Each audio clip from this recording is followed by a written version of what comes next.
On est ici dans le cadre du projet Melted, qui consiste à fabriquer par fabrication additive de type SLM des pièces pour l'injection des moules plastiques.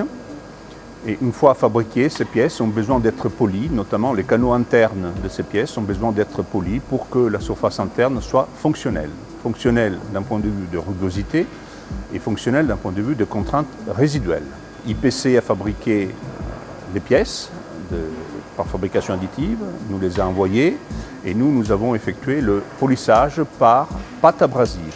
L'intérêt de l'impression 3D métal pour les applications injection plastique est de pouvoir réaliser des circuits de régulation à haut degré de liberté et également de pouvoir placer ces circuits de régulation au plus proche des surfaces moulantes. Et également, cela nous permet d'optimiser la productivité des pièces en réduisant les temps de refroidissement et donc les temps de cycle. Donc, dans le cadre du projet Melted, nous avons utilisé un nouvel acier inox qu'on appelle le PM420. Grâce à cet acier, nous avons de meilleures résistances à l'oxydation. En parallèle, nous avons aussi optimisé la résistance mécanique, notamment la résistance en fatigue thermomécanique. Un des inconvénients de l'impression 3D métal est la rugosité de surface des pièces réalisées, fabriquées, et notamment dans les circuits de régulation. Les circuits de régulation ne sont pas repris en usinage conventionnel, donc il est important d'avoir la rugosité de surface la plus faible possible. Dans le cadre du projet Melted, nous avons réalisé des postes de traitement de surface pour optimiser justement cette rugosité.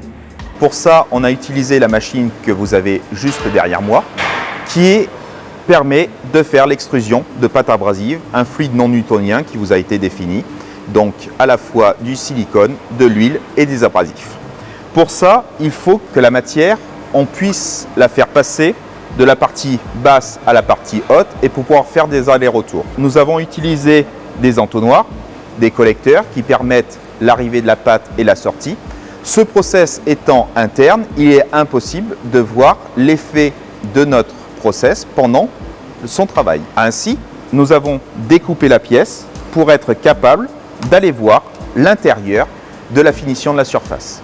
Donc pour vous donner une image sur cette pièce-là qui est une pièce en impression plastique qui permet juste de représenter, nous avons poli toutes les parties bleues qui sont à l'intérieur qui représentent le canal de refroidissement. Alors la tomographie au rayon X est une technique de contrôle non destructif qui permet d'imager en 3 dimensions la structure de matériaux. Dans le cadre du projet Melted, la tomographie au rayon X a été utilisée afin de caractériser les états de surface. Les échantillons ont été découpés au préalable par électroérosion. Les pièces massives obtenues par impression 3D étaient en effet beaucoup trop massives par rapport aux faisceaux rayon X dont nous disposons. Donc 2 échantillons ont été prélevés, un au niveau d'un canal poli et un au niveau d'un canal avec un état de surface brut. Le volume 3D obtenu en tomographie au rayon X est obtenu à partir de radiographie 2D effectuée sur 360 degrés. Dans le domaine de l'impression 3D, la tomographie au rayon X est un équipement particulièrement intéressant. Il va permettre en effet de dimensionner, de faire par exemple des comparaisons dimensionnelles entre la CAO sur l'ordinateur et la pièce réelle, de faire des comparaisons dimensionnelles.